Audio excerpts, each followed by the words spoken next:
is a human being substantially similar to a Model T Ford?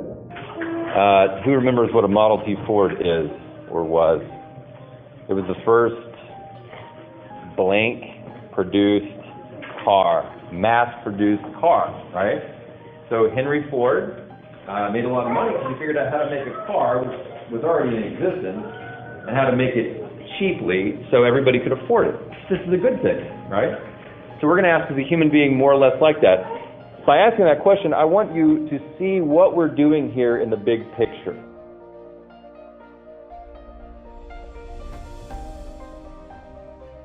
As soon as you hit preschool, they start teaching you all types of things. You need to learn how to count. You need to learn how to read, and how to pretty much think, so you can be ready as you grow older and go through life. However, when you get to 12th grade, you may know how to say your 1, 2, 3s. You may know cursive. You may know how to tell the time even. But are you prepared for life? I got to make new friends. The teachers were very helpful. They would teach you the subject that was supposed to teach, like Bible, Greek, Latin, biology. Apart from schoolwork, we also had like events we went to, as in like camping and like Bible studies, so like different states and stuff.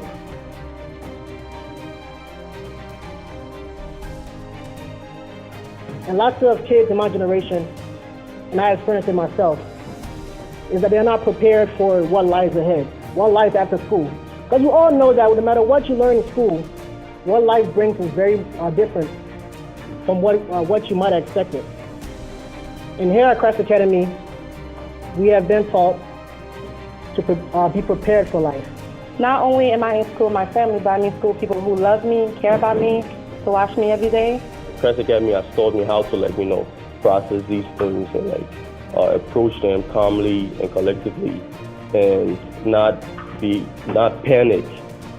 That's one thing they taught me, not to panic. Always, look at your surroundings and pick your battles, and you can win it.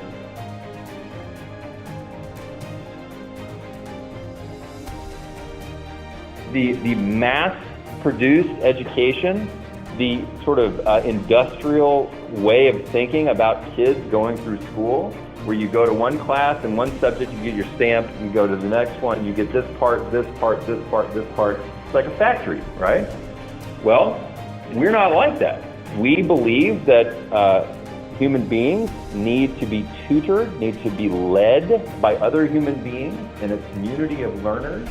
So you cannot make that more factory-like.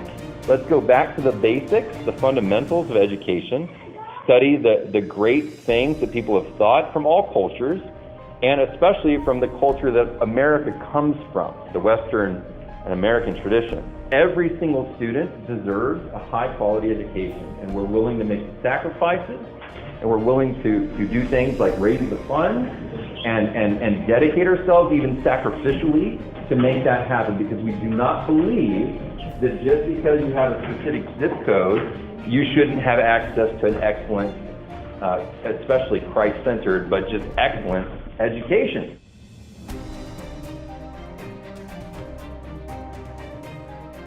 Is school fundamentally better when it's bigger or when it's smaller? And if you think about what is a human being? Are we more like a Model T Ford? In that case, you want a big factory that can produce a lot of Model Ts. Or is a human being somebody who needs to be in meaningful, genuine relationships with other human beings? And out of those relationships grows the fruits of virtue and wisdom. I'm really grateful for Christ Academy. I started to see them as family, as somebody I could call to, even in the middle of the night, to help me. So Christ Academy is not only just a school, it's a family. It's knowing that when you graduate, you always have somebody to come back to. I just want to tell Christ Academy, the teachers, administrators, Pastor Mike, thank you for you guys grooming me and making me a better man, and I hope you do it for the future students. If you're considering bringing your kids here and you want them to have the best education possible, I would tell you that I believe it's a great idea, because your kids won't only learn how to say the 1, 2, 3s and the timetable, but they'll also learn how to live and be ready for life and be ready to interact with anybody and everybody in this world.